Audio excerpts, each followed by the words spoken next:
അല്ലാഹുവിന്റെ ഹബീബ് നബി മുഹമ്മദ് മുസ്തഫ സല്ലല്ലാഹു അലൈഹി വസല്ലമ തങ്ങൾ ഹുനൈൻ യുദ്ധം കഴിഞ്ഞ് വരികയാണ്. ചെറുപ്പക്കാര് കേട്ടോ, ഹുനൈൻ യുദ്ധം കഴിഞ്ഞ് വരികയാണ് ചെറുപ്പക്കാരാ.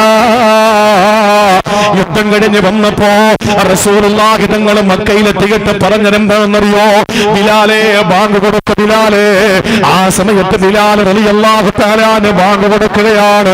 ആ സമയത്ത് ബിലാൽ റളിയല്ലാഹു അൻഹു എത്യോപ്യക്കാരനാണ്, അറബിയല്ലല്ലോ, എത്യോപ്യക്കാരനാണ് ബിലാൽ. എത്യോപ്യയിലെ നീഗ്രോ വിഭാഗത്തിൽപ്പെട്ട ആളാണ് ബിലാൽ.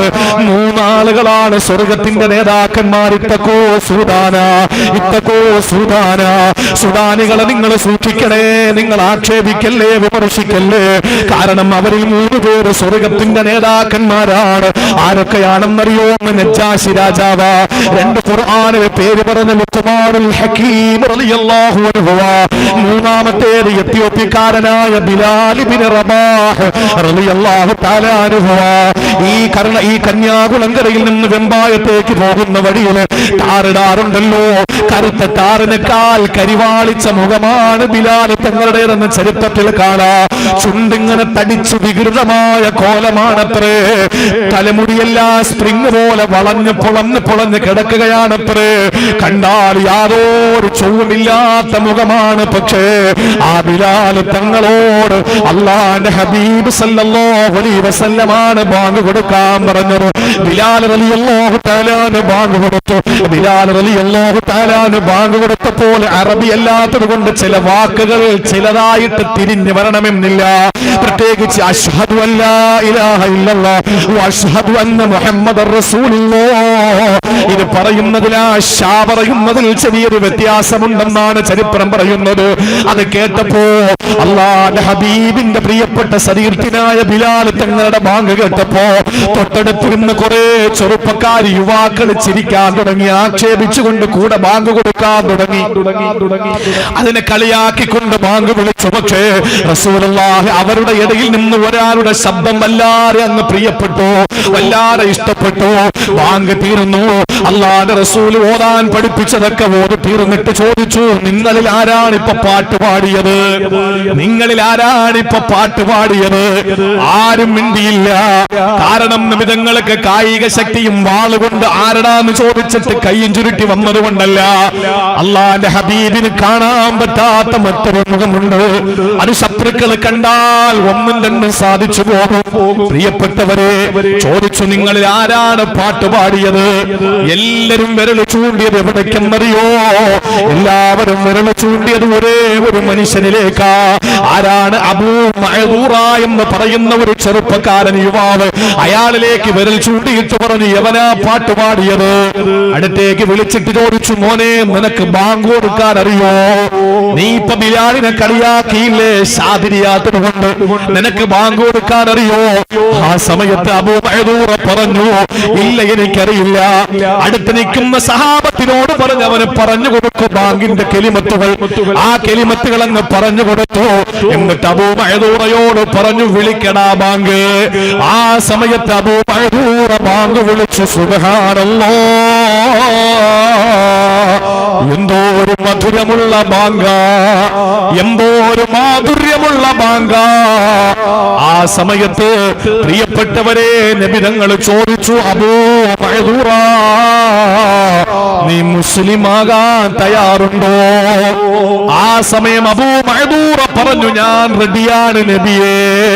അടുത്തേക്ക് വിളിച്ചിട്ട് റിസാലത്തിന്റെ 10 വിരലുകളുണ്ടല്ലോ, ഹിൻസറും വിൻസറും മുസ്തയും മുസബ്ബിഹയും ഇബ്ഹാമും, 2 കൈകളിലെ 5 വിരലുകൾ വീതം 10 വിരലുകൾ അബൂ മഅദൂറയുടെ തലയിലെ മുടിയുടെ ഇടയിലൂടെ ഇങ്ങനെ തലോടുകയാ. തലമുടിയിൽ ഇങ്ങനെ തഴുകി തലോടിയിട്ട് മുടികളെല്ലാം പിരിത്തിട്ട് മസാജ് ചെയ്തു കൊടുത്തു. അല്ലാഹുവിന്റെ ഹബീബ് സല്ലല്ലാഹു അലൈഹി വസല്ലം അബൂ മഅദൂറയോട് പറഞ്ഞു, നീ ഇവിടെ ആസ്ഥാന മുഅദ്ദിനായി നിശ്ചയിച്ചിരിക്കുകയാ. ഇനി നീയാണ് മക്കയിലെ മുഅദ്ദിൻ എന്ന് പറഞ്ഞു. അറിയോ, മരിക്കാൻ നേരത്തെ ചെറുപ്പ ചെറുപ്പക്കാരാ, മരണപ്പെടാ നേരത്തെ യുവാക്കളെ, മക്കയിലെ മുഅദ്ദിനായ അബൂ മഅ്ദൂറ റളിയല്ലാഹു തആല അൻഹു നിവർന്ന് നിന്നാ തലമുടി താഴെ എത്തുമായിരുന്നു. എന്താണ് കാര്യമെന്നറിയോ? അബൂ മഅ്ദൂറ പറഞ്ഞത്, എന്റെ റസൂലിന്റെ റിസാലത്തിന്റെ കൈവിരലുകൾ തലോടിയ തലമുടിയുണ്ടല്ലോ, ഞാൻ മുറിച്ച് കളയൂല. നാളെ സ്വർഗത്തിൽ എന്റെ ഹബീബ് സ്പർശിച്ച ഭാഗം സ്വർഗത്തിൽ പോയാലോ, അതുകൊണ്ട് ഞാൻ തലമുടി മുറിക്കൂല എന്ന് പറഞ്ഞിട്ട് മരിക്കാൻ നേരത്ത് കാലിന്റെ ഭാഗം വരെ തൂങ്ങി നിൽക്കുന്ന കാർക്കൂന്തലായിരുന്നല്ലോ അബൂ മഅ്ദൂറ റളിയല്ലാഹു അൻഹുവിന്. യുവാക്കളെ, നിങ്ങൾ ആരുടെ ഫാഷനാ അനുകരിക്കുന്നത്? ആരുടെ മോഡലാ നിങ്ങൾ അനുകരിക്കുന്നത്? നിങ്ങൾ പരിശുദ്ധമായ തൗഹീദിന്റെ പ്രചാരകരാകണം. നിങ്ങൾ തൗഹീദിന്റെ പ്രചാരകരാകണം. അതാണ് ചെയ്യേണ്ടത്. അതുകൊണ്ട് യുവാക്കളെ, അല്ലാഹുവിന്റെ ദീൻ പഠിപ്പിച്ച ആ മാർഗത്തിലേക്ക് നിങ്ങൾ വരണം. ഒന്നാമത്തെ ഡ്യൂട്ടി ഏതെന്നറിയോ? നിങ്ങൾ പരിശുദ്ധമായ തൗഹീദിന്റെ പ്രചാരകരാവുക. അരമണിക്കൂറേ ഉള്ളൂ, ചുരുക്കി പറയാം. രണ്ടാമതായിട്ട് യുവതയുടെ ഉത്തരവാദിത്വം എന്തെന്നറിയോ സഹോദര? പരലോകത്തിനു വേണ്ടി പണിയെടുക്കണമെന്നാണ്. പരലോകത്തിന് വേണ്ടി പണിയെടുക്കണം. അലക്സാണ്ടർ ചക്രവർത്തി മരിക്കുമ്പോ എത്ര വയസ്സാ? 33 വയസ്സ്. അലക്സാണ്ടർ ചക്രവർത്തി മരിക്കുമ്പോ 33 വയസ്സാണ്. ലോകം മുഴുവനും കീഴടക്കി, എല്ലാം കീഴടക്കി വെട്ടിപ്പിടിച്ച് അവസാനം മലമ്പനി വന്ന് ആ മലമ്പനി പിടിച്ചിട്ട് അയാൾ മരണപ്പെടുന്ന സമയത്ത് 33 വയസ്സാണ്. എന്താ ലോകത്തിന് സമ്മാനിച്ചത്? അലക്സാണ്ടർ ചക്രവർത്തി മരിക്കുമ്പോ എന്താ അദ്ദേഹം സമ്പാദിച്ചത്? അദ്ദേഹം പറഞ്ഞത് എന്താണ്? ഞാൻ മരിക്കുന്ന സമയം എന്റെ 2 കൈയും നിങ്ങൾ പൊതിയരുത്, അത് വെളിയിൽ ഓപ്പൺ ആക്കിയിടണം. എന്തിന്? ഈ വെട്ടിപ്പിടിച്ചതൊന്നും ഞാൻ കൊണ്ടുപോകുന്നില്ല എന്ന് ജനങ്ങൾ അറിഞ്ഞോട്ടെ. 2, എന്റെ മയ്യത്ത് ശവമഞ്ചം ചുമക്കേണ്ടത് സാധാരണക്കാരല്ല, എന്റെ ബന്ധുക്കളല്ല. അത് ചുമക്കേണ്ടത് എന്നെ ചികിത്സിച്ച ഡോക്ടർമാരാ. എന്തിന്? എന്നെ രക്ഷപ്പെടുത്താൻ നിന്ന ഡോക്ടർമാർക്ക് പോലും എന്നെ രക്ഷപ്പെടുത്താൻ കഴിഞ്ഞില്ല എന്ന് പൊതുസമൂഹം മനസ്സിലാക്കട്ടെ. അലക്സാണ്ടർ ചക്രവർത്തി പിന്നൊരു കാര്യം കൂടി പറഞ്ഞു. എന്താണെന്നറിയോ? ഞാൻ മരിച്ചെന്റെ മയ്യത്ത് കൊണ്ടുപോകുമ്പോ എന്റെ സമ്പത്ത് വാരി വിതരണമെന്ന് പറഞ്ഞു. എന്തിനാന്നറിയോ? ഞാൻ ജനങ്ങളിൽ നിന്ന് പിടിച്ചെടുത്തതൊക്കെ ഇവിടെ തന്നെ അങ്ങോട്ട് കളഞ്ഞിട്ട് പോവാൻ എന്ന് ജനങ്ങൾക്ക് ബോധ്യപ്പെടട്ടെ. എന്താ ഈ ലോകത്തിന് സമ്മാനിച്ചത്? എന്നാൽ മറ്റൊരു 33 വയസ്സുകാരൻ മരിച്ചു. ആരാന്നറിയോ? ആരാ മരിച്ചത്? 33 വയസ്സുകാരൻ മറ്റൊരാൾ മരണപ്പെട്ടു. അലക്സാണ്ടർ ചക്രവർത്തിയാണെങ്കിൽ പ്രിയപ്പെട്ടവരെ, ലോകത്തിന് എന്ത് സന്ദേശമാ കൊടുത്തത്?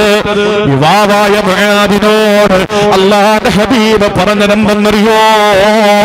33 വയസ്സിൽ അലക്സാണ്ടർ ചക്രവർത്തി മരിക്കുമ്പോ ഒന്നുമില്ലാതിരുന്ന് മരിച്ചുപോയ അലക്സാണ്ടർ ചക്രവർത്തിയുടെ ചരിത്രം പറയുമ്പോ സഹോദരങ്ങളെ, മുആദ് ഇബ്നു ജബൽ റളിയല്ലാഹു അൻഹു അദ്ദേഹം 33 വയസ്സിന്റെ നിറവിലെത്തുമ്പോ മരിക്കുമ്പോഴല്ല, അദ്ദേഹത്തിന് 33 വയസ്സാകുന്ന സമയത്ത് ഒരിക്കൽ റസൂലുള്ളാഹി ചോദിക്കുകയാണ്, മുആദ്, നിന്റെ ഇസ്ലാമിന്റെ പ്രഭ നിനക്കെങ്ങനെയാണ് തിരിച്ചറിയാൻ കഴിഞ്ഞത്?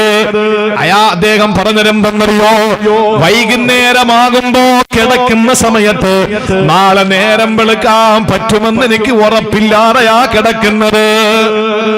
രാവിലെ എണീറ്റാൽ എനിക്ക് രാത്രി എത്താൻ പറ്റുമെന്നുള്ള ഉറപ്പില്ലാതെയാണ് ഞാൻ എഴുന്നേക്കുന്നത്. റസൂലേ, നരകവും സ്വർഗവും എന്റെ കൺമുമ്പിൽ ഞാൻ കാണുന്നുണ്ട് ഹബീബേ.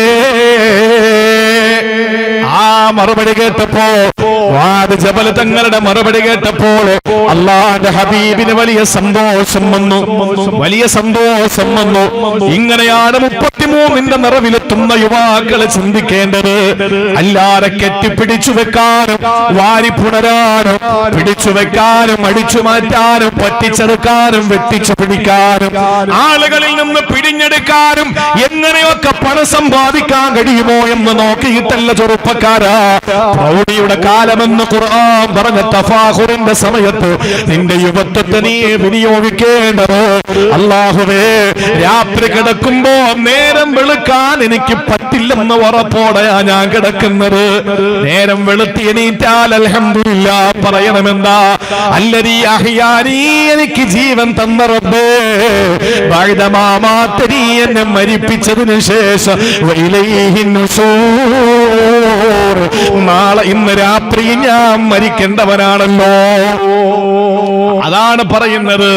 രാവിലെ എണീറ്റ് പറയുന്നത് എന്താണ്? എന്റെ മൊബൈൽ എവിടാടി, എത്ര മിസ് കോൾ വന്നടി, അതല്ല ചോദിക്കേണ്ടത്.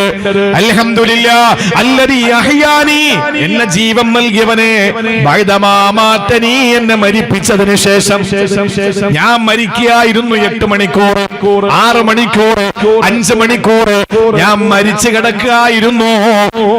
എന്നിട്ട് എനിക്ക് ജീവൻ തന്ന അല്ലാഹ്, ഞാൻ ജീവൻ തിരിച്ചു തന്നെങ്കിലും ഇന്ന് രാത്രി ഞാൻ മരിക്കും റബ്ബേ, വഇലൈഹി നുശൂർ, ഞാൻ നിന്നിലേക്ക് തന്നെ വീണ്ടും മടങ്ങി വരും മരിക്കാൻ. നാളെ നേരം വെളുക്കുമ്പോ നീ ജീവൻ തിരിച്ചു തന്ന് എഴുന്നേൽപ്പിക്കുന്നു. അല്ലാഹ് അറിഞ്ഞല്ലോ എന്താ പറഞ്ഞത്? അല്ലാഹു യതവഫൽ അൻഫുസ ഹീന മൗതിഹാ. നിങ്ങൾ കേൾക്ക്, അല്ലാഹു യതവഫൽ അൻഫുസ ഹീന മൗതിഹാ, മരിക്കുന്ന സമയത്ത് അല്ലാഹു ഒരു മനുഷ്യന്റെ റൂഹ് ഏറ്റെടുക്കും. വല്ലതീ ലം തമുതു ഫീ മനാമിഹാ, മരിക്കാത്തവന്റെ റൂഹും അല്ലാഹ് ഏറ്റെടുക്കും. ഫീ മനാമിഹാ, ഉറങ്ങിക്കിടക്കുമ്പോ. സുബ്ഹാനല്ലാഹ്. ഇങ്ങനെ അറിഞ്ഞ ആരെങ്കിലും ഉറങ്ങോ? രാത്രി ഉണർന്നിരിക്കൂലേ നമ്മൾ കാലില് ചരുവത്തിൽ വെള്ളവും വെച്ചിട്ട്? അല്ലാഹ് പറഞ്ഞു അല്ലാഹു യതവഫൽ അൻഫുസ ഹീന മൗതിഹാ, മരിക്കുന്ന സമയത്ത് ആ നഫ്സിനെ അഥവാ റൂഹിനെ അല്ലാഹ് ഏറ്റെടുക്കുന്നു. വല്ലതീ ലം തമുത്, മരിക്കാത്ത റൂഹിനെയും അല്ലാഹ് ഏറ്റെടുക്കും, പിടിക്കും. ഫീ മനാമിഹാ, അവന്റെ ഉറക്കത്തിൽ. ഫയുംസികുല്ലതി ഖലാ അലൈഹൽ മൗത്ത്, മരിച്ച ആത്മാക്കളെ അല്ലാഹ് അവിടെ തന്നെ തടഞ്ഞു വെക്കും. വയുർസിലുൽ ഉഖറാ ഇല അജലിൻ മുസമ്മ, എണ്ണപ്പെട്ട ദിവസത്തേക്ക് അല്ലാഹു തആല ഉറങ്ങിക്കിടക്കുന്നവന്റെ റൂഹിനെ തിരിച്ചും കൊടുക്കും. എന്തുറപ്പാ നമ്മൾ നേരം വെളുത്ത് എഴുന്നേക്കുമെന്ന് മുആദ് തങ്ങൾ പറഞ്ഞു? എനിക്ക് ഒരു ഉറപ്പുമില്ല. കോട്ടയം ഇടുക്കി ജില്ലയിലെ കബീർ മുസ്ലിയാർ എന്ന പണ്ഡിതൻ, നിങ്ങളൊക്കെ വായിച്ചു കാണും. എനിക്കത് ഇട്ടത് എന്റെ ജമാഅത്തിന്റെ, എന്റെ മഹലിന്റെ പ്രസിഡന്റാണ്. എന്റെ മഹലിന്റെ പ്രസിഡന്റ് എനിക്ക് വാട്സപ്പിൽ ഇട്ട് തന്നു. എന്നിട്ട് പറഞ്ഞു കേട്ടു നോക്കാൻ പറഞ്ഞു. മയ്യത്ത് കൊണ്ടുവച്ചിട്ട് ആ മതപണ്ഡിതന്റെ പ്രസംഗം. പ്രിയപ്പെട്ട സഹോദരങ്ങളെ, നിസ്കാരം കഴിഞ്ഞിട്ട് ഇരിക്കാൻ സുബ്ഹാനല്ലാഹ്, ജനങ്ങളെല്ലാം സുബ്ഹാനല്ലാഹ് ചൊല്ലി. ചില പള്ളികളൊക്കെ അങ്ങനെ ഒരു നല്ല ഒരു സിസ്റ്റമാണ്. ഞാൻ ഇങ്ങോട്ട് വരുമ്പോ ഞാൻ അഭിനന്ദിക്കുകയാണ്. നമ്മുടെ ആ പള്ളിയുടെ പേരെന്താ? തേക്കട. നല്ല, ഞാൻ മഗ്‌രിബ് നിസ്കരിച്ചത് അവിടെയാണ്. നല്ല മനോഹരമായ, അതിനകത്ത് കയറുമ്പോ നല്ല പള്ളി. നല്ല പള്ളി എന്ന് പറഞ്ഞാൽ റാഹത്തായി നിസ്കരിക്കാൻ പറ്റുന്ന ഒരു കൊച്ചു പള്ളി. അൽഹംദുലില്ലാ, അതിന് നല്ല നവീകരിച്ച് നല്ല റാഹത്താക്കി. അത് നമ്മളെ ബ്രാഞ്ചായിട്ട് പറഞ്ഞു നല്ല പള്ളി. അൽഹംദുലില്ലാ, അതുകൂടെ പിരിക്കാൻ പറയല്ലേ. അപ്പൊ നല്ല രീതിയിൽ AC ഒക്കെ വെച്ച് പള്ളിയൊക്കെ അങ്ങനെ ആവണം. ആ ചൂട് പിടിച്ചിട്ട് ചിലര് പറയും, അബൂബക്കർ തങ്ങളുടെ കാലത്തെ പള്ളി നിങ്ങൾ കണ്ടിട്ടുണ്ടോ? ഉമർ തങ്ങളുടെ കാലത്തെ പള്ളി കണ്ടിട്ടുണ്ടോ? ശരിയാണ്. പക്ഷെ അവരെ വീടും അങ്ങനെയായിരുന്നു. ഇനി വീട് യൂസുഫ് അലിയുടെ വീടും പള്ളി അബൂബക്കർ തങ്ങളുടെ പള്ളി തന്നെ ആവണമെന്ന് പറഞ്ഞാൽ നടക്കുവോ? പള്ളിയിൽ ആരും വരുന്നില്ല. കേരളത്തിൽ ആദ്യത്തെ പള്ളി AC പള്ളി എന്ന് പറഞ്ഞാൽ ആറാട്ടുപുഴ AC പള്ളിയാണ്. ആ പള്ളിയുടെ പേര് തന്നെ AC പള്ളി എന്നാണ്. ഇന്ന് അവിടെ മാത്രം AC ഇല്ല, ബാക്കി എല്ലായിടത്തും AC ആയി. അവിടെ AC ഇല്ല. അപ്പൊ എല്ലാ പള്ളികളിലും AC ആയി. നല്ല ബഹൂറൊക്കെ അങ്ങോട്ട് പുകയ്ക്കണം. ഹൗലിന്റെ അവിടെയൊക്കെ നല്ല വൃത്തി വരണം. ചില പള്ളികളിൽ കയറിയ വഴിയരികിലും പള്ളിയിൽ നിസ്കരിക്കാൻ കയറിയ സുജൂദ് ചെയ്യാൻ പറ്റില്ല. ഈ പല്ലിക്കാട്ടവും ഇതൊക്കെ കിടക്കുന്നുണ്ട, തല വെക്കാൻ തോന്നൂല. ഞാൻ ചിന്തിക്കണ ഈ കമ്മറ്റിക്കാർക്കൊക്കെ പിന്നെ പണി എന്താ? മുസ്ലിയാരുണ്ടാകുന്ന ബുധനാഴ്ച ഉച്ചയ്ക്ക് വന്ന് നോക്കും, വെള്ളിയാഴ്ച സുബഹിക്ക് വന്ന് തിരിച്ചു വന്നാന്ന് നോക്കും. ഇതാണ് ഡ്യൂട്ടി. ശമ്പളം കൊടുക്കൽ മാത്രമാണ് ഒരു കമ്മിറ്റിക്കാരന്റെ ജോലി എന്ന് പറഞ്ഞാൽ. അല്ല. ഇതെല്ലാം കൂടി അല്ലാഹു തആല നിങ്ങളെ ഏൽപ്പിച്ചിരിക്കുന്ന ഇമാറത്തുൽ മസ്ജിദാണ്. ഇമാറത്തുൽ മസ്ജിദ് പരിപാലനമാണ്, ഭരണസമിതിയല്ല, പരിപാലന സമിതി. ആ പരിപാലനം നടത്തണം. ആ പരിപാലനം പള്ളിയിൽ വരുന്നവർക്ക് സിഖായത്തുൽ ഹാജി വ ഇമാറത്തുൽ മസ്ജിദ്, ഹാജിമാർക്ക് വെള്ളം കൊടുക്കുന്ന ജോലി, പള്ളിയുടെ പരിപാലനം, അതൊക്കെ പണ്ട് കാലങ്ങളിൽ റസൂലുള്ളാഹിന്റെ കാലഘട്ടത്തിൽ ഉണ്ടായിരുന്നതാണ്. അല്ല, അതിന് മുമ്പ് ഉണ്ടായിരുന്നു. ഹജ്ജിന് വരുന്ന ആളുകൾക്ക് വെള്ളം, പിന്നെ കഅബ തവാഫ് ചെയ്യാൻ വരുന്ന ആളുകൾക്ക് വെള്ളം കൊടുക്കുക, സിഖായത്തുൽ ഹജ്ജ്, ചില്ലറ കാര്യമല്ലത്. അപ്പൊ ആ ഡ്യൂട്ടി നമ്മളെ ഏൽപ്പിച്ചിട്ടുണ്ട്. നല്ല പള്ളിയാണ് നമ്മുടെ പള്ളിയൊക്കെ, അങ്ങനെ ആകണം, മനോഹരമായി നല്ല ബാങ്ക്. അതിപ്പോ മലയാളം தெரியாത്തോണ്ട് മൂപ്പർക്ക് അഹങ്കാരം വരൂല. നല്ല ബാങ്ക. കഴിഞ്ഞ വർഷം ഞാൻ പറഞ്ഞതാ അല്ലേ, ഈ ലോകത്തുമല്ല അദ്ദേഹം, ഇപ്പോഴും നിൽക്കുന്നവരുടെ അന്യ സംസ്ഥാനത്ത്. അപ്പൊ ഏതായിരുന്നാലും പ്രിയപ്പെട്ടവരെ, നല്ല ബാങ്ക് പുറത്ത് കേൾക്കുന്നത് നല്ലതാക്കണം. അൽഹംദുലില്ലാ, നല്ലതാണ് അങ്ങനെയൊക്കെ. ചുമ്മാ അല്ല ആളുകൾ പറയുന്ന പിന്നെ നായയുടെ കൊരയാണ്. നല്ല കാശ് കൊടുത്ത് നല്ല മുഅദ്ദിന്മാരെ നിർത്തണം, നല്ല നല്ല ബാങ്ക് വിളിക്കുന്ന മുഅദ്ദിന്മാരെ നിർത്തണം. പൈസ അങ്ങോട്ട് കൊടുക്കണം, ബാക്കി എല്ലാത്തിനും ഉണ്ടല്ലോ പൈസ. നല്ല ശമ്പളം കൊടുത്തിട്ട് നല്ല മുഅദ്ദിന്മാരെ നിർത്തണം. ബാങ്ക് കേട്ടിട്ട് ആളുകളൊക്കെ ഇട ഇത് ആരടാ, കാണാനെങ്കിലും ഒന്ന് പള്ളി കയറണം. പള്ളിയൊക്കെ നല്ല മണം, നല്ല വൃത്തി, ഹൗലിന്റെ അവിടെയൊക്കെ നല്ല, ബാത്റൂമിന്റെ ഒക്കെ അവിടെ നല്ല വൃത്തി. ആ നിലയിൽ നമ്മൾ പള്ളിയെ നല്ല നല്ല റാഹത്താക്കിയാലുണ്ടല്ലോ ആളുകളൊക്കെ കയറും. പണ്ടത്തെ കാലമൊന്നുമല്ല. പണ്ടത്തെ പള്ളികളിൽ നിസ്കരിക്കാൻ നല്ല സന്തോഷമാണ്, ശരിയാണ്. ഒരുപാട് സ്ഥലങ്ങളിൽ പള്ളികളിൽ അങ്ങനെ നിസ്കരിക്കാറുണ്ട്. അതൊക്കെ പഴയ പള്ളികളിൽ കിട്ടുന്ന സുഖമൊന്നും ഇപ്പൊ കിട്ടില്ല. പക്ഷെ പള്ളിയിൽ കയറണമെന്ന് തോന്നണ്ടേ, അതിന് നവീകരിച്ച് പള്ളിയൊക്കെ റാഹത്താക്കി. ഈ വരുന്ന കാലത്ത് റമളാനൊക്കെ വലിയ ചൂട് സമയമാണ്. അതുകൊണ്ട് ഇൻഷാ അല്ലാഹ് എന്റെ പ്രിയപ്പെട്ട സഹോദരങ്ങളെ, ആ നിലയിൽ നമ്മുടെ പരിപാലനമൊക്കെ നടത്തുകയാണ്. ഞാൻ ഏത് വിഷയത്തിൽ പറഞ്ഞൊന്നും എനിക്കറിയില്ല. എന്തായിരുന്നാലും ഞാൻ തിരിച്ചു വരികയാണ്. മുആദ് റളിയല്ലാഹു തആല അൻഹു, ആ മുആദ് റളിയല്ലാഹു തആല അൻഹുവിനോട് ചോദിച്ചപ്പോൾ പറഞ്ഞതാണ്, എനിക്ക് രാത്രി കിടക്കാൻ പറ്റും. ആ കബീർ മുസയുടെ കാര്യം പറഞ്ഞതാ. പള്ളിയിൽ നിസ്കാരം കഴിഞ്ഞിട്ട് സുബ്ഹാനല്ലാഹ് എന്ന് പറഞ്ഞു. എല്ലാവരും സുബ്ഹാനല്ലാഹ് ദിക്ർ ചൊല്ലി. ഇടുക്കി ജില്ലയിൽ അൽഹംദുലില്ലാഹ് പറഞ്ഞു, എല്ലാവരും അൽഹംദുലില്ലാഹ് പറഞ്ഞു. അല്ലാഹു അക്ബർ പറഞ്ഞു, എല്ലാവരും അല്ലാഹു അക്ബർ പറയുന്നു. പക്ഷേ ദുആരക്കുന്നില്ല. ഇയാൾ ദുആരക്കുന്നില്ല. നോക്കുമ്പോഴേക്കും മരിച്ചിരിക്കാൻ. ആലോചിച്ചോക്കെ, എപ്പോഴാ മനുഷ്യന് മരിക്കാന്ന് പറയാൻ പറ്റുമോ? എനിക്ക് ഈ പ്രസംഗം അവസാനിപ്പിക്കാൻ പറ്റുമെന്ന് തോന്നുന്നുണ്ടോ? നാളെ ഞാൻ പ്രസംഗിക്കേണ്ടത് കല്ലറ കൊച്ചാലുമൂട പാങ്ങോട്. എന്തുറപ്പാണ് എനിക്ക് അവിടെ പോകാൻ കഴിയുമെന്ന്? യാതൊരു ഉറപ്പുമില്ലാത്ത മനുഷ്യരാണ്. ഒരു ഗ്യാരണ്ടിയും ഇല്ല, ഒരു ഗ്യാരണ്ടിയും ഇല്ല. പ്രിയപ്പെട്ട സഹോദരങ്ങളെ, അതുകൊണ്ട് ആ ഒരു തലത്തിലേക്ക് ആഖിറവുമായി ബന്ധപ്പെടുത്തിയിട്ട് ചിന്തിക്കാൻ ഇന്നത്തെ ചെറുപ്പക്കാരെ തയ്യാറാകണം. ഫുളൈൽ ഇബ്നു ഇയാദ് റളിയല്ലാഹു തആല അൻഹു ഒരവസരത്തിൽ ജനങ്ങളോട് ഉപദേശം കൊടുക്കുകയാ. ഫുളൈൽ ഇബ്നു ഇയാദ് തങ്ങളെ ഉപദേശം, നസീഹത്ത്, പ്രസംഗം, പ്രഭാഷണം അങ്ങ് തുടങ്ങുമ്പോ കാതോർക്കാൻ വേണ്ടിയിട്ട് ആയിരക്കണക്കിന് ആളുകളാണ് ഒഴുകിയെത്തുന്നത്. എന്തുകൊണ്ടെന്നറിയോ? ഫുളൈൽ ഇബ്നു ഇയാദ് തങ്ങൾ ഒരു കാലഘട്ടത്തിൽ ആരായിരുന്നെന്നറിയോ? ഒരു കാലഘട്ടത്തിൽ ഒരു നാട്ടിൽ കള്ളൻ ഉണ്ടായിരുന്നു. ആ കള്ളന്റെ പ്രത്യേകത എന്താണ്? അയാളാണ് കാട്ടുനാട്ടിലെ എല്ലാ മോഷണങ്ങളും നടത്തുന്നത്.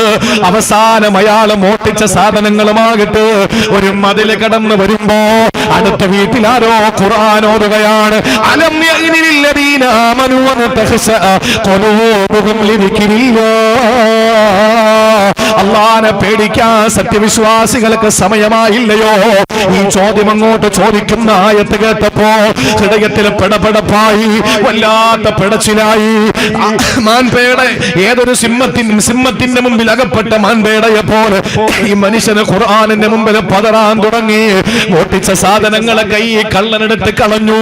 എന്നിട്ട് അവിടെ നിന്നില്ല. കാരണം എന്തെന്നറിയോ സഹോദരങ്ങളെ? പിന്നെ ആര് മോഷണം നടത്തിയാലും ഇയാളാണെന്ന് പറഞ്ഞ് വീണ്ടും വീണ്ടും അയാളെ മോഷണത്തിലേക്ക് കൊണ്ടുപോകുമല്ലോ. അതാണല്ലോ നാട്ടു നടപ്പ്.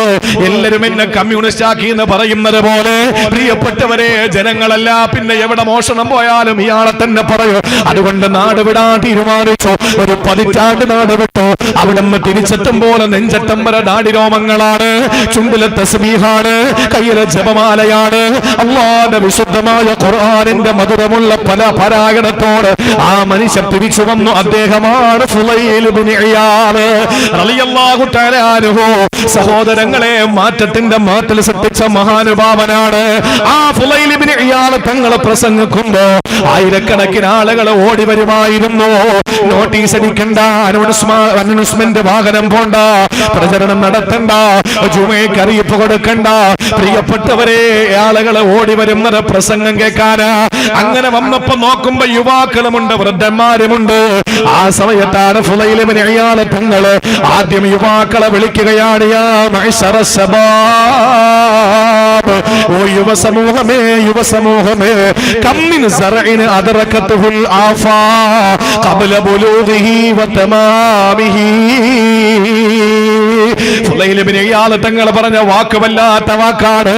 ഈ യുവ സമൂഹമേ, കമ്മിൻ സറഇൻ, എത്രയോ കൃഷിപ്പാടങ്ങളാണ് അദ്റകത്തുൽ ആഫാ, കൊടുങ്കാറ്റടിച്ചു വീശി അല്ലെങ്കിൽ കാറ്റടിച്ചു വീശിയപ്പോൾ ഖബല ബുലൂഗിഹി വ തമാമിഹി, ആ കൃഷിയുടെ പരിപൂർണതയിലെത്തുന്നും അത് കടപുഴകി വീണുപോയത്.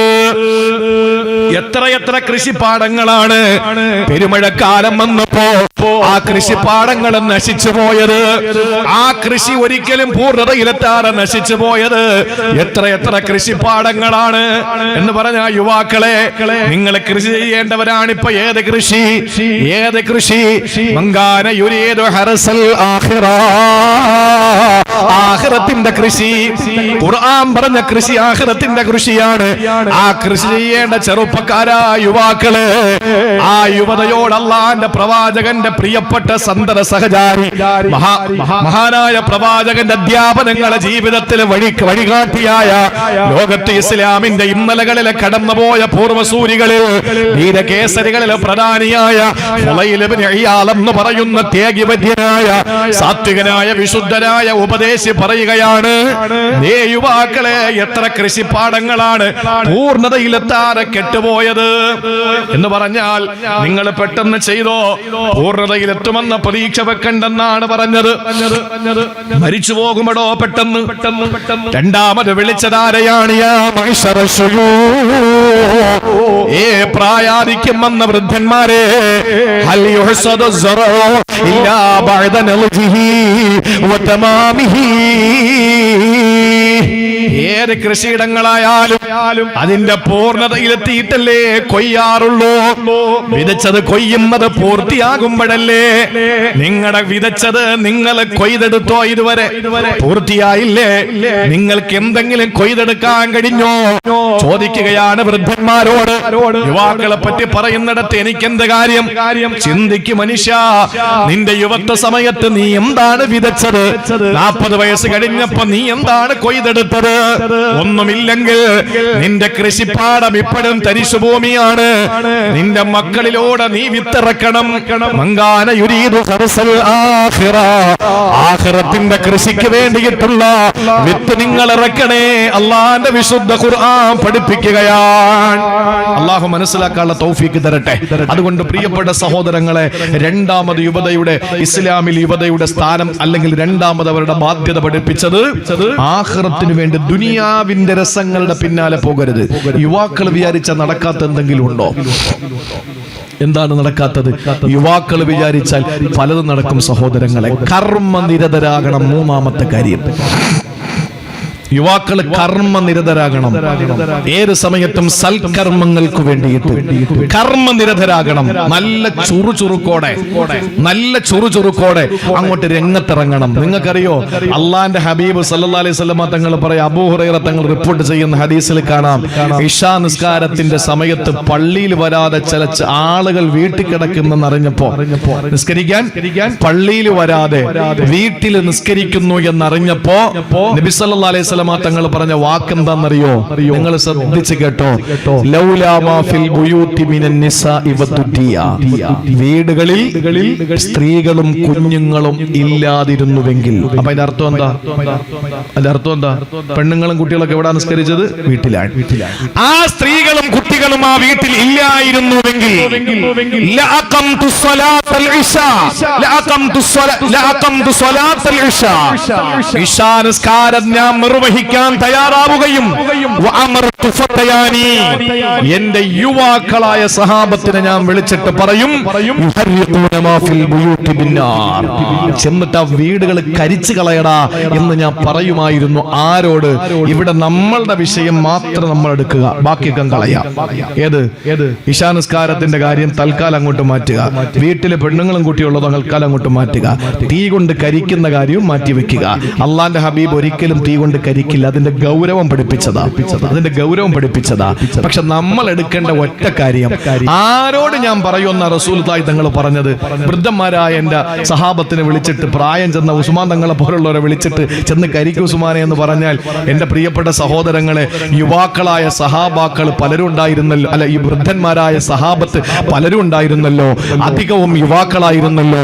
ആ യുവാക്കളായ സഹാബാക്കളെ വിളിച്ചിട്ട്, ഫത്തയാനി, എന്റെ യുവാക്കളായ സഹാബാക്കളെ ഞാൻ വിളിച്ചിട്ട് വീടുകൾ കരിച്ചു കളയാൻ പറയുമായിരുന്നു എന്ന് പറഞ്ഞതിന്റെ അർത്ഥം എന്താ? കർമ്മനിരതരാകേണ്ടവർ, ചുറുചുറുക്കോടെ പ്രവർത്തിക്കേണ്ടവർ, അവർ യുവാക്കളാണെന്നതല്ലേ. അതുകൊണ്ടാണ് അല്ലാഹുവിന്റെ ഖുർആനിലൂടെ സൂറത്തുൽ അഹ്ഖാഫിലൂടെ പറഞ്ഞത്, ഹത്താ ഇദാ ബലഗ അശുദ്ധഹു വബലഗ 40 സന. ഒരു മനുഷ്യന്റെ സിദ്ധത്തിന്റെ പ്രായമെത്തുമ്പോ, അഥവാ 40 വയസ്സെത്തുമ്പോ, അവന് പറയണോ, റബ്ബി ഔസിഇനി അൻ അശ്കുറ നിഅമതക അല്ലതി അൻഅംത അലയ്യ വഅലാ വാലിദയ്യ വഅൻ അഅമല സാലിഹൻ തർളാ വഅസ്ലിഹ് ലീ ഫീ ദുനിയതി. അല്ലാഹു പറയുകയാണ്, സൂറത്തുൽ അഹ്ഖാഫ് 15-ാമത്തെ ആയത്താണ്.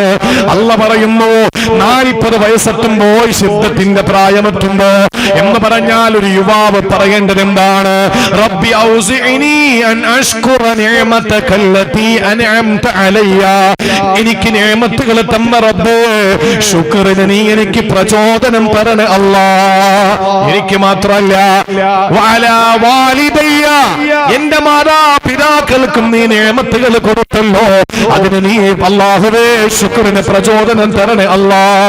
വഅൻ അഅമല സാലിഹൻ തർളാ, നിനക്ക് പൊരുത്തപ്പെടുന്ന നല്ല പ്രവൃത്തികളെ ചെയ്യാനും എനിക്ക് നീ പ്രചോദനം തരണേ അല്ലാഹ്. എനിക്ക് മാത്രമല്ല, എന്റെ മാതാപിതാക്കൾക്ക് മാത്രമല്ല, വഅസ്ലിഹ് ലീ ഫീ ദുനിയതി, എന്റെ സന്താനങ്ങളെ നീ നന്നാക്കണേ അല്ലാഹ്. അപ്പൊ സന്താനങ്ങളും ഉണ്ട്, മാതാപിതാക്കളുള്ള ആർക്കാ? തൊട്ട് താഴെ കൗമാരക്കാരും, അല്ലെങ്കിൽ തൊട്ട് താഴെ ശൈശവക്കാരും, അല്ലെങ്കിൽ തൊട്ട് താഴെ ബാല്യക്കാരും, തൊട്ട് മുകളിൽ വാർദ്ധക്യത്തിന്റെ ആളുകൾ ഉള്ളതാരാ? യുവാക്കളല്ലേ. ചെറിയ കുട്ടിയാണെങ്കിൽ അവർക്ക് മക്കളില്ലല്ലോ. സാധാ അങ്ങ് അറ്റത്തെ വൃദ്ധന്മാരാണെങ്കിൽ ചിലപ്പോൾ അവർക്ക് മാതാപിതാക്കൾ ഉണ്ടാവണമെന്നില്ലല്ലോ, മരിച്ചു പോയിട്ടുണ്ടാവുമല്ലോ. ഇവിടെ നോക്ക്, അല്ലാഹുവിനോട് ദുആരക്കേണ്ടത്, പടച്ചോനെ, എനിക്കും എന്റെ മാതാപിതാക്കൾക്കും നീ തന്ന നിഅമത്തുകൾക്ക് തിരിച്ച് ശുക്ർ ചെയ്യാനും നല്ല പ്രവൃത്തി ചെയ്യാനും നീ എനിക്ക് പ്രചോദനം തരണം. എന്റെ സന്താന പരമ്പരകൾ നീ നന്നാക്കി തരണം.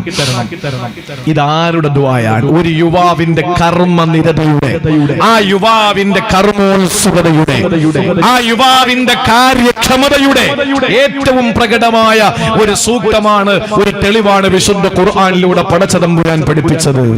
ഞാൻ എന്റെ പ്രിയപ്പെട്ട സഹോദരങ്ങളോട് ഉണർത്തുന്നത്, എന്റെ പ്രിയപ്പെട്ട സഹോദരങ്ങളെ, സഹോദരിമാരെ, നമ്മുടെ ജീവിതത്തിൽ നേരത്തെ ഇവിടെ പറഞ്ഞു സദാചാര മൂല്യമുള്ളവനായി മാറണ യൂസുഫ് നബിയുടെ കാര്യം പറഞ്ഞു.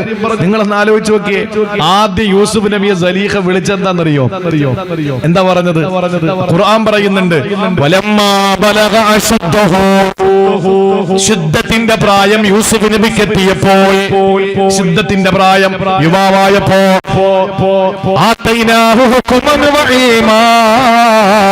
ഹിക്മത്തും ഇൽമും അല്ലാഹു കൊടുക്കുകയാ. وراودته التي في بيتها عن نفسه.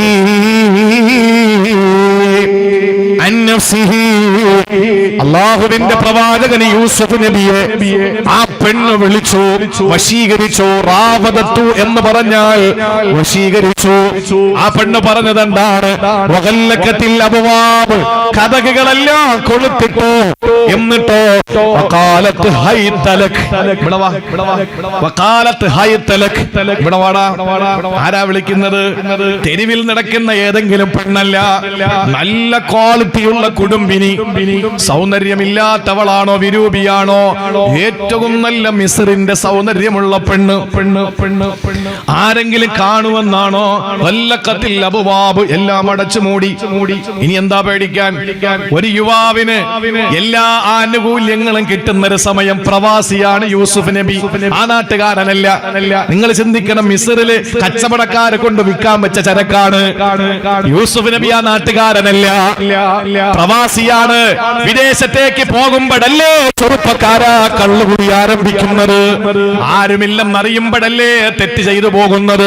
യൂസുഫ് നബി തെറ്റ് ചെയ്യേണ്ട എല്ലാ അവസരങ്ങളുമുണ്ട്. ഒന്ന് യുവാവാണ്, 2 പ്രവാസിയാണ്, 3 വിളിച്ചത് സുന്ദരിയാണ്, 4 തമ്പുരാട്ടിയാണ്, 1 ഈച്ച കടന്നു വരാത്ത കൊട്ടാരത്തിന്റെ നടുത്തളമാണ്. 5 കാര്യങ്ങൾ അനുകൂലം. ആ സമയത്ത് പെണ്ണ് പറഞ്ഞു, ഹൈത്തലക്ക് വാടാ ഇവിടെ, നിന്റെ മുഖത്തിന് ഇത്ര അഴകാണ്. യൂസുഫ് നബി പറഞ്ഞത് എന്താണ്? ഇത് ഹുവലിത്തുറാബ്, മണ്ണിനുള്ളതാണ് സലീഹ, നിന്റെ തലമുടി എത്ര നല്ലതാണടാ. പറഞ്ഞു, അത് യന്തസിറുഅൻ റഅസി, തലയിൽ നിന്ന് കൊഴിഞ്ഞു പോകാനുള്ളതാ. മൂന്നാമത് പറഞ്ഞു, നിന്റെ ശരീരം എത്രയോ നല്ല കൗതുകമുള്ളതാണ്. പറഞ്ഞു, ഇതെല്ലാം പുഴുക്കൾ തിന്നാനുള്ളതാണ്. അപ്പൊ അവസാനം ഓപ്പണാക്കി സലീഹ പറഞ്ഞു, തഫ്സീറുകളിൽ കാണാം, ഇന്ന ഫിറാസൽ ഹരീരി മബ്സൂത്ത്, ഇതാ വിരിച്ചിട്ടിരിക്കുകയാണ് പട്ട് വസ്ത്രം. വാ, എന്റെ ശരീരത്തിന്റെ ദാഹം തീർക്ക്, ഹൈത്തലക് ഇവിടെ വാടാ. ആ ഖുർആന്റെ വാക്കാണ്. ആ സമയത്ത് യൂസുഫ് എന്ന് പറയുന്ന ചെറുപ്പക്കാരൻ അതെങ്ങനെ കിട്ടി? ഫലമ്മാ ബലഗ അശുദ്ധഹു, സിദ്ധത്തിന്റെ പ്രായം, യുവത്വ സമയം. ആ യുവാവ് പറഞ്ഞതെന്താണ്? ഖാല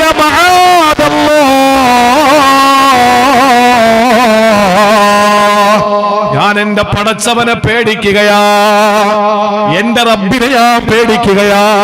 പെണ്ണേ, എന്റെ യജമാനനോട് ധിക്കാരം ചെയ്യാ, എന്റെ യജമാനനെ വഞ്ചിക്കാൻ എനിക്ക് പറ്റൂല.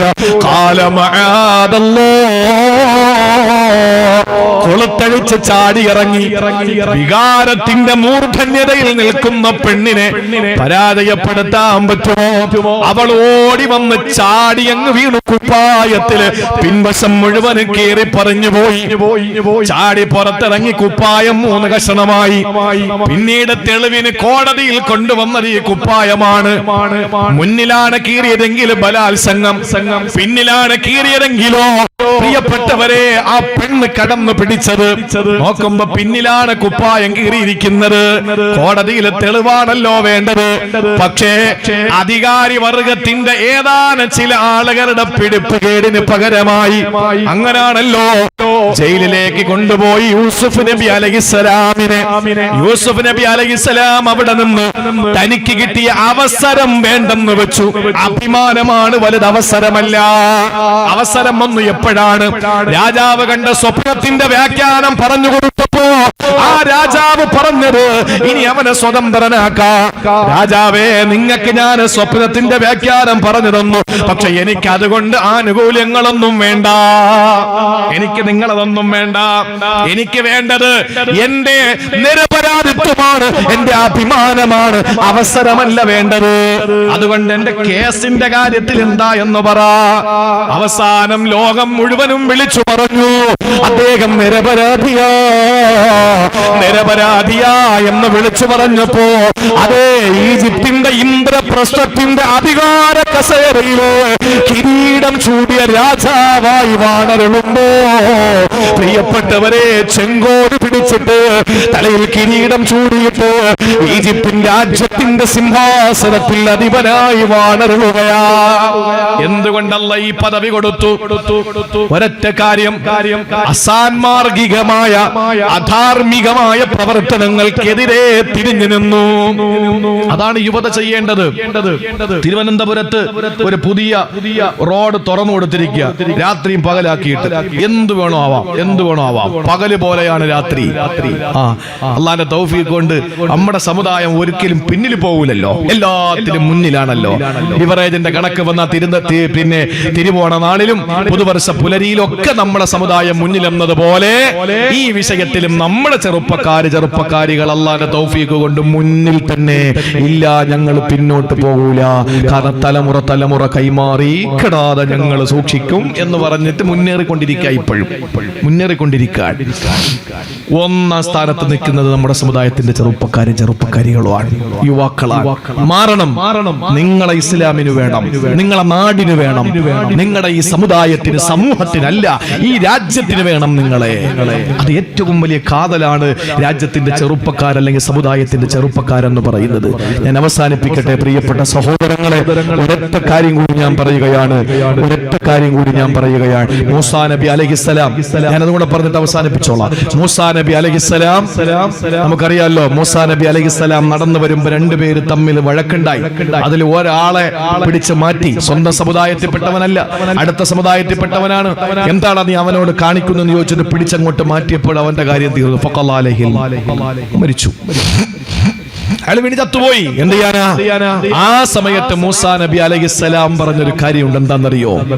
മൂസാ നബിക്ക് തെറ്റ് ബോധ്യപ്പെട്ടു. മൂസാ നബി അലൈഹിസ്സലാം മനഃപൂർവ്വമല്ലാത്തൊരു കൊലപാതകിയായി അവിടെ നിന്ന് നാട് വിട്ടു മദീനയിലേക്ക്. ആ മൂസാ നബി അലൈഹിസ്സലാം പറഞ്ഞൊരു വാക്കാണ് എന്റെ യുവാക്കളോട് എനിക്ക് പറയാനുള്ളത്.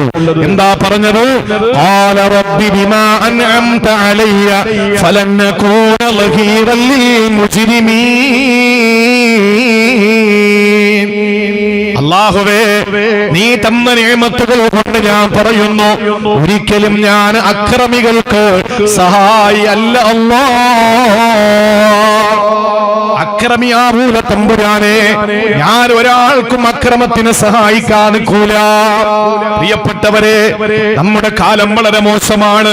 അസാൻമാർഗികക്കെതിരെ സന്മാർഗത്തിന്റെ തേര് തെളിയിക്കേണ്ടവരാണ് യുവാക്കൾ. അധർമ്മത്തിനെതിരെ ധർമ്മത്തിന്റെ പടപ്പാട്ട് പാടേണ്ടവരാണ്. അനീതിക്കെതിരെ നീതിയുടെ പടവാളാകേണ്ടവരാണ് യുവാക്കൾ. ഇന്ന് നമ്മുടെ ചർച്ചകളൊക്കെ മാറ്റിവെക്കണം.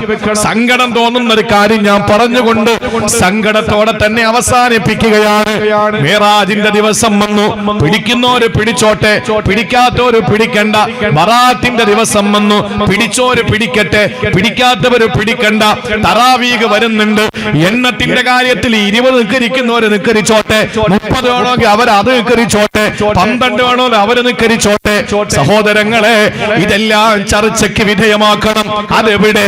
കന്യാകുളങ്ങര പള്ളിയുടെ അകത്ത്, മദ്രസ ഹാളിന്റെ അകത്ത് ഇതുപോലെ അടച്ചിട്ട റൂമില് ഇൻഡോർ പ്രോഗ്രാമിലേക്ക് മാറ്റിയിട്ട് ഔട്ട്ഡോറില് പൊതുസമൂഹത്തിന്റെ മുമ്പില് സോഷ്യൽ മീഡിയയില് നമ്മൾ പരസ്പരം അങ്ങോട്ടും ഇങ്ങോട്ടും കൊന്നു കിട്ടുന്ന പരിപാടി അവസാനിപ്പിക്കണം. യുവാക്കളോട് പറയാറുള്ളത് ഇവിടെയാണ്. നിങ്ങൾ നാടിനു വേണ്ടി പ്രവർത്തിക്കണമെന്ന് പറയാൻ, ഒരിക്കലും അക്രമകാരികൾക്ക് നിങ്ങൾ സഹായിയാകരുതെന്ന് പറയുന്നത് അങ്ങനെയാണ്.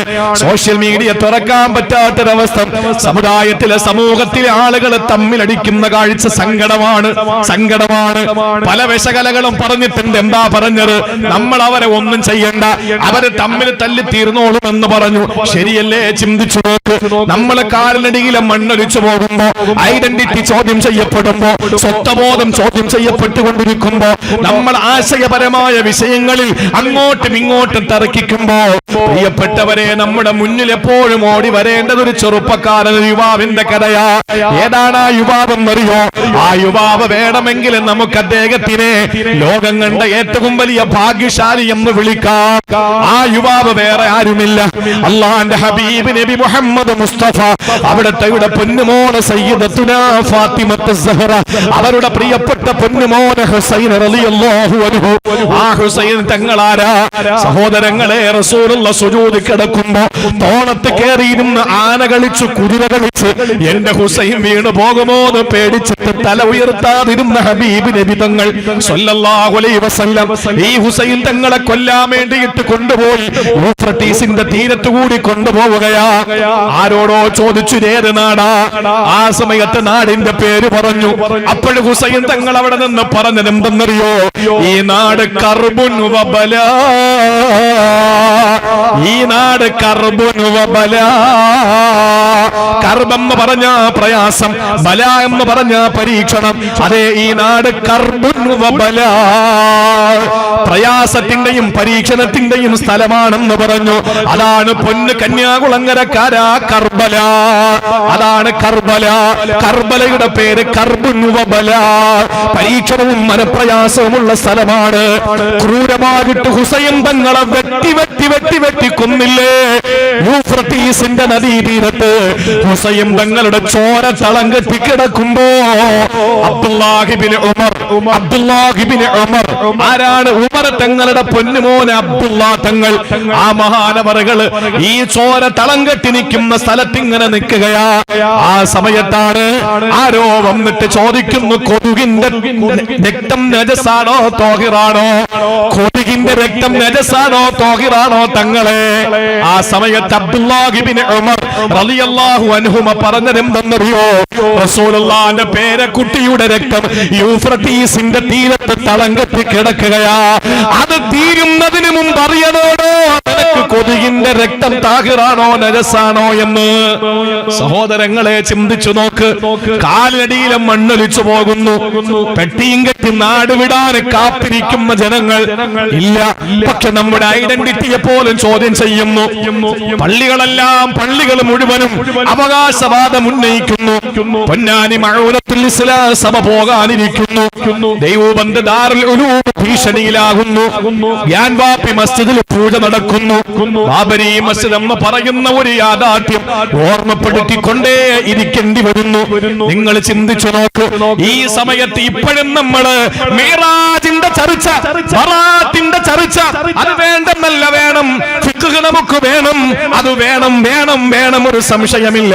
പക്ഷെ അതെല്ലാം വേണ്ടവരോട് പറയണം, മുസ്ലിങ്ങളോട് പറയണം, ഇൻഡോറിലാക്കണം പരിപാടി. അതിനപ്പുറത്ത് പരസ്യമായിട്ട് കൊഞ്ഞണം കുട്ടി, ഇവിടെ നിന്നങ്ങോട്ട് കൊഞ്ഞണം കുട്ടി, അവിടെ നിന്നിങ്ങോട്ട് ആംഗ്യ ഭാഷ കാണിച്ച്, ഇവിടെ നിന്നങ്ങോട്ട് അങ്ങോട്ട് തള്ളിപ്പറഞ്ഞ്, വേണോ ചെറുപ്പക്കാരാ, വേണോ സഹോദരാ നമ്മുടെ സമുദായത്തെ പറയിപ്പിക്കാൻ? യുവാക്കളെ, ഞാൻ തെമ്മാടികൾക്ക് സഹായിയാകൂലെന്ന് പറഞ്ഞ യുവാവായ മൂസ അലൈഹിസ്സലാമിന്റെ വാക്ക് കടമെടുത്തുകൊണ്ട് സത്യത്തിനു വേണ്ടി, ധർമ്മത്തിനു വേണ്ടി, തആവനൂ അലൽ ബിർരി വത്തഖ്വാ വലാ തആവനൂ അലൽ ഇസ്മി വൽ ഉദ്വാൻ. അല്ലാഹു നമ്മൾ അംഗീകരിക്കട്ടെ. അതുകൊണ്ട് സഹോദരങ്ങളെ, യുവത്വം ഒരു പ്രൗഢിയുടെ കാലമാണ്. ലൈഫ് ആണെങ്കിലും ആ ഹദീസൂടെ ഞാൻ പറയാണ്, ഇന്ന ശബാബ ശുഅബത്തും മിൻ ജുനൂൻ. ലൈഫ് ആണ് ഹദീസ് എന്ന് മഹാന്മാരായ ഇമാമിങ്ങൾ പറഞ്ഞിട്ടുണ്ട്. ലൈഫ് എന്ന് പറഞ്ഞാൽ കടലിൽ കൊണ്ട് തള്ളേണ്ടതെന്നല്ല എന്റെ അർത്ഥം. പരമ്പരയിൽ ഏതോ ഒരെണ്ണം, പരമ്പര വന്ന പരമ്പരയിൽ എവിടെയോ ഒരു സ്ഥലത്ത് ഒരു ചെറിയ അവ്യക്തത, അതാണ് ലൈഫ്. അല്ലാതെ ലൈഫ് ആണ് ഹദീസ് എന്ന് പറഞ്ഞാൽ കൊണ്ട് കളയണമെന്നല്ല. അത് മൗലൂആൻ, കെട്ടിച്ചമച്ചുണ്ടാക്കിയത്. അപ്പൊ അതുകൊണ്ട് ലൈഫായ ഹദീസ് ആണെങ്കിലും പറഞ്ഞത് എന്താ? ഇന്ന ശബാബ ശുഅബത്തും മിൻ ജുനൂൻ. യുവത്വം എന്ന് പറയുന്നത് ഒരുതരം ഭ്രാന്താണ്, ഒരുതരം ഭ്രാന്താണ്. അതേസമയം ഈസാ മൗലവി പറഞ്ഞത് കൊണ്ട് ഞാൻ അവസാനിപ്പിക്കുന്നു. ശാബ് നശഅ ഫീ ഇബാദത്തില്ലാഹ്, അല്ലാഹുവിന്റെ മാർഗ്ഗത്തിൽ യുവത്വം, യുവത ജീവിതം സമർപ്പിച്ചാൽ അല്ലാഹുവിന്റെ തണലല്ലാത്ത മറ്റൊരു തണലുമില്ലാത്ത മഹ്ശറ വൻസഭ എന്ന ഒരു ചാൻ മുകളിൽ കത്തിജ്വലിച്ച് നിൽക്കുന്ന അരുണന്റെ കിരണമേറ്റുകൊണ്ട് ചെമ്പുത്തറ താപം കൊണ്ട് വറയ്ക്കുന്ന മഹ്ശറ വൻസഭയിൽ അല്ലാഹുവിന്റെ അർശിന്റെ ശീതള ഛായയിൽ ഇടം ലഭിക്കുന്നവരിൽ ഒരു വിഭാഗം അല്ലാഹുവിന്റെ മാർഗത്തിൽ ജീവിക്കുന്ന ഒരു യുവാവാണ്. അതുകൊണ്ട് ഇസ്ലാമിൽ യുവത എന്ന് പറയുന്നത് ഈ സാധുവിന് ഇത്രയൊക്കെ പറയാനറിയൂ. അല്ലാഹു നമുക്ക് കൂടുതൽ പഠിക്കാനുള്ള തൗഫീക്ക് നൽകി അനുഗ്രഹിക്കുമാറാവട്ടെ.